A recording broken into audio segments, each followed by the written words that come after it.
Hi guys, so in this video I'm going to be reading the 4 PIQs that I wrote that got me into UC Berkeley, and at the end of the video I'm also going to be talking about my college application journey, specifically to UCs.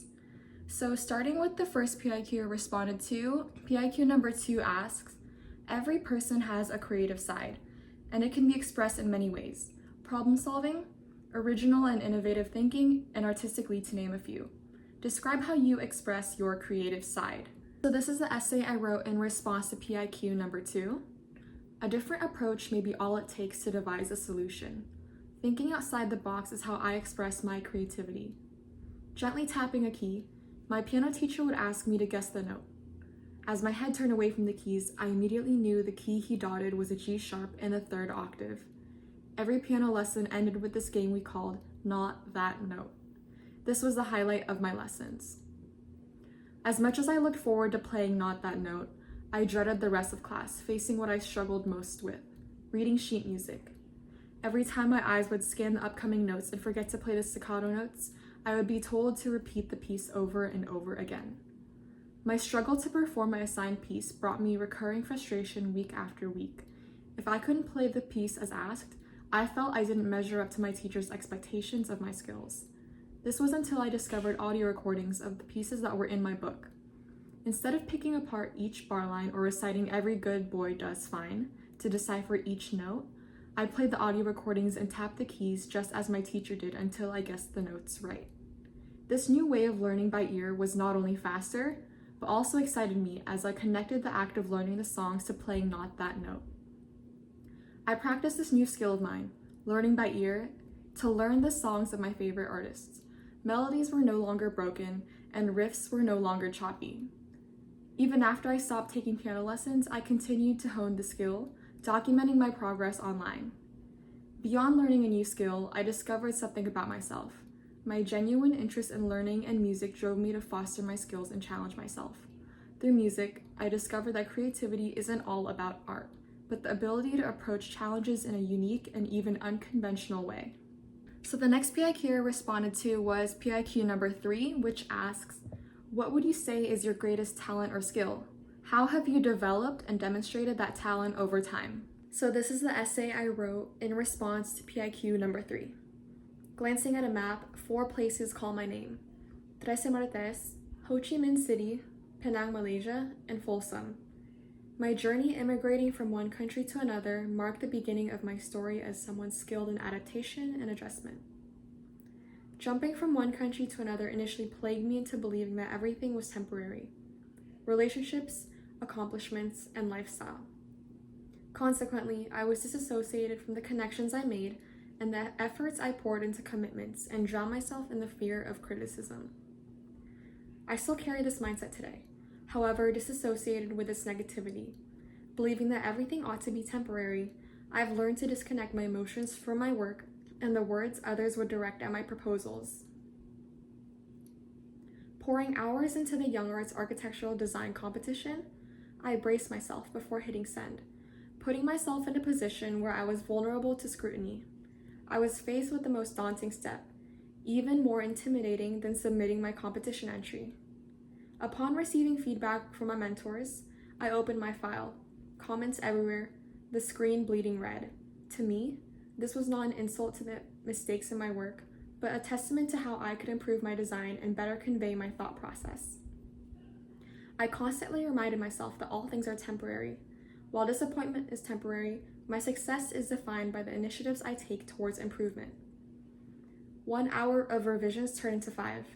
I returned to seek additional feedback, repeating the cycle of revisions to feedback and back to revisions until I was left with an output that I can proudly say best demonstrates my skills. I clicked the bright blue button titled Submit.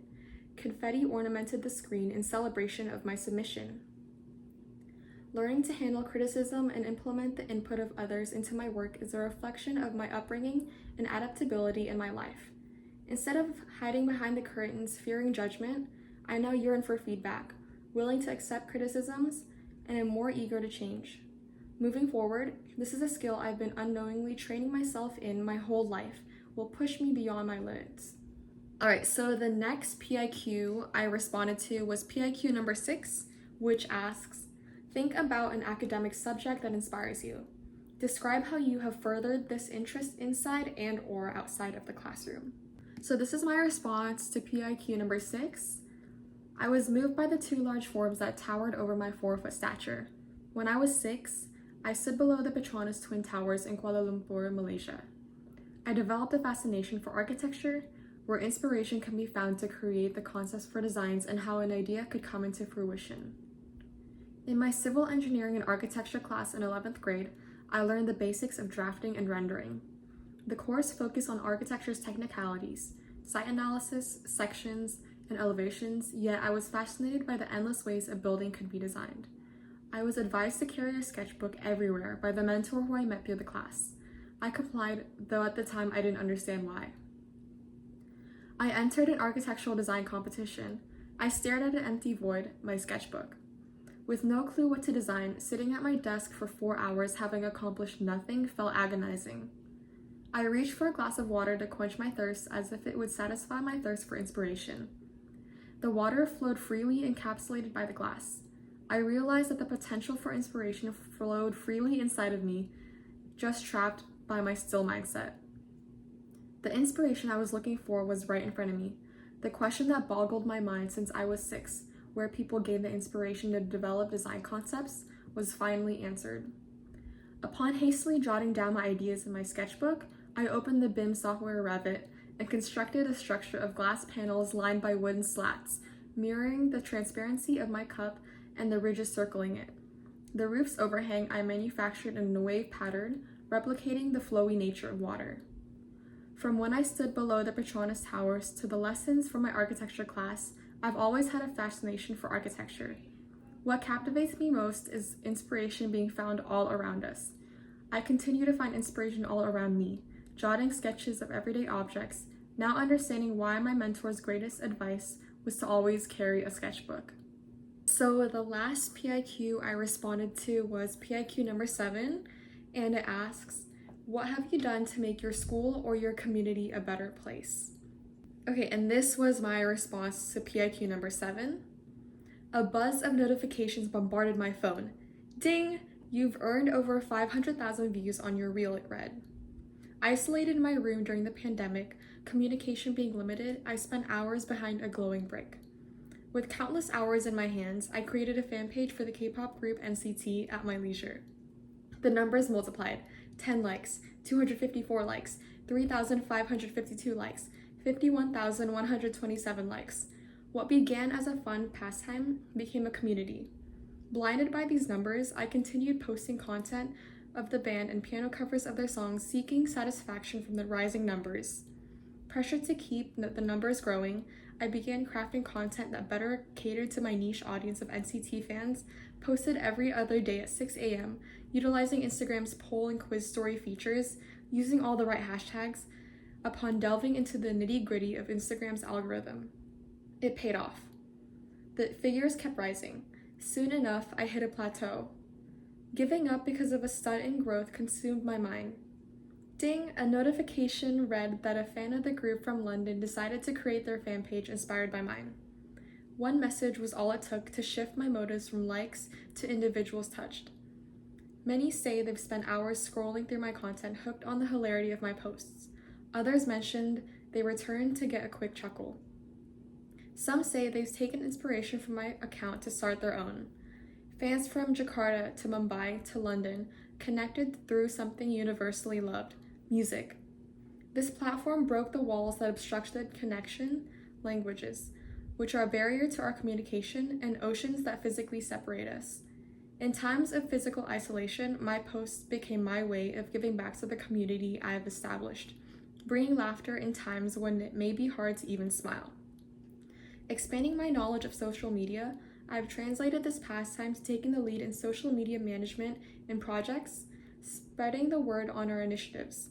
Additionally, others have reached out to me seeking advice on how to grow their own platforms. So now that I've read all of my essays, I'm going to talk a little bit about my college application journey, specifically to UCs.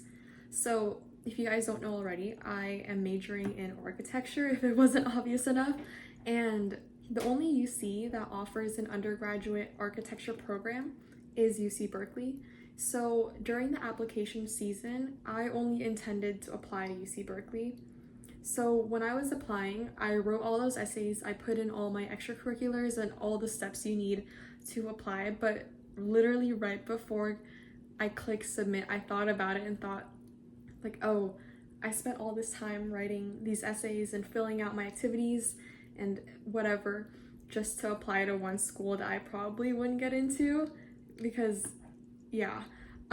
So that moment, for some reason, I added onto my list UC Irvine and UC San Diego. And the results of that, I got accepted to UC Berkeley, but I got waitlisted from both UC Irvine and UC San Diego. So I guess it all worked out in the end. Now I guess on to some of the things I did that kind of helped me in the college admission process for UC specifically. Is one thing I did is I didn't let too many people read my essay and give me feedback. And I did this specifically because I didn't want my voice or my vision or my personality to be drowned under what people thought I should fix in my essays.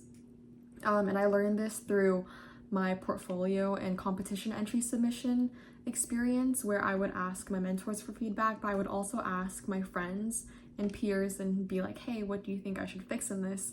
And I noticed that the more people I asked, the more revisions I made, the less my sort of vision or my voice showed through my work. So that is one thing that I didn't do with my UC PIQs. I didn't have like 6 or more people read it. I actually only had one person read through all 4 of my essays, and then another person read through like 2, and then one other person read through the other 2, and then they gave me feedback. Still on the topic of essays, I guess another tip that I could suggest to you guys who are applying this season is think of the things that you have done or that you have experienced that set you apart. Kind of like make a list, and then before even like picking, oh, I'm gonna respond to PIQ number 1 or PIQ number 3, make a list of the things that you think set you apart from other people, and then find or sort of match those things to the PIQs themselves. So I created a list of, like, say my experiences. I ran out of storage, so I had to stop. But another example of my list in the things that set me apart and how I matched those to PIQs was piano. And I know that might sound ironic because everyone and their mom does piano, right? So you're like, okay, how could that set you apart? But I thought of it in a sense that I learned piano, but then learned how to play piano by ear, play songs and learn songs by ear. So I thought about, okay, not everyone that knows how to play piano knows how to learn by ear.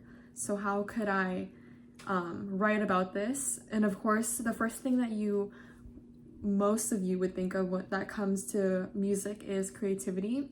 But I didn't want to just write about how music is creative. So I kind of put a twist to it and like thought about how thinking outside the box, which in my case was thinking outside the box to learn songs, in the sense of I was using the skill of learning by ear to learn songs.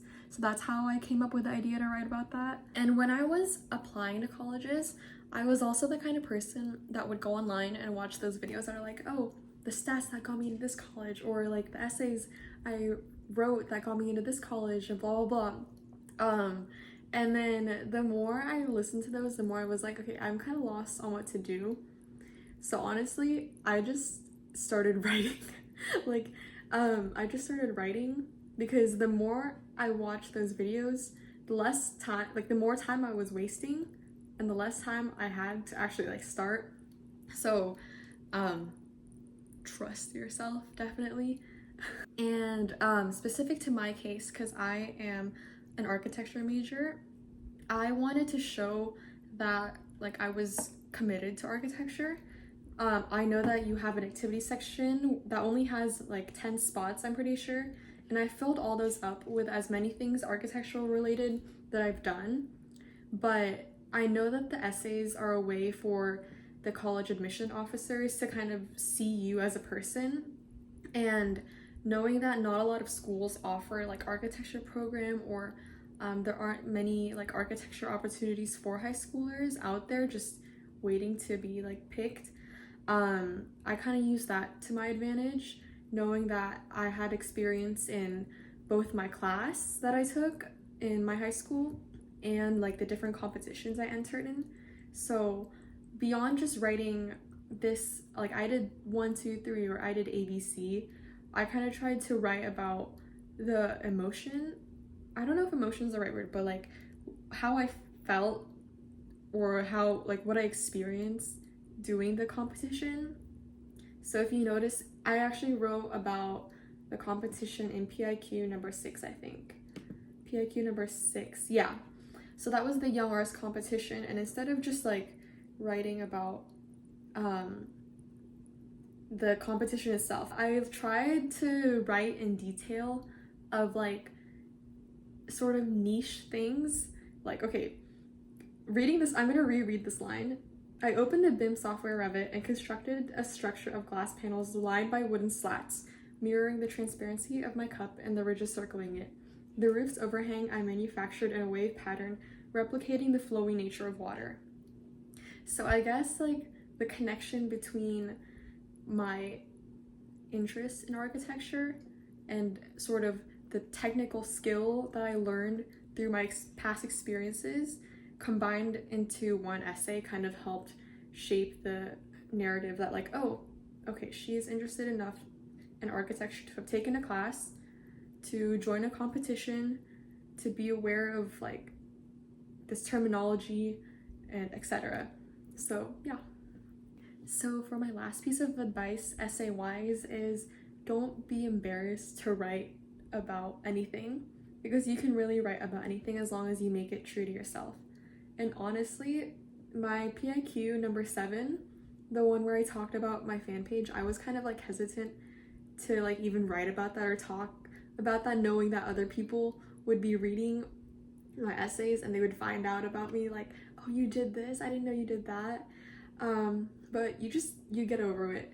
College admission officers, they're reading so many essays a day where they're like, I feel like they wouldn't have the time to judge you.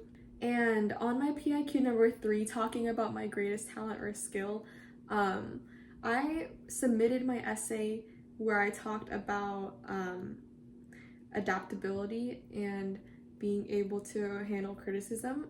But I actually wrote 2 essays for that, and I was like struggling to choose one or the other. And the other essay that I ended up not choosing to submit was literally about tiramisu. And if you know anything about me, I love tiramisu, especially the one from Sam's Club. So the PIQ I wrote, this was so random, and it happened to be like right after a grocery trip that I wrote this, was about tiramisu, and it was about balancing groceries from the car to the kitchen.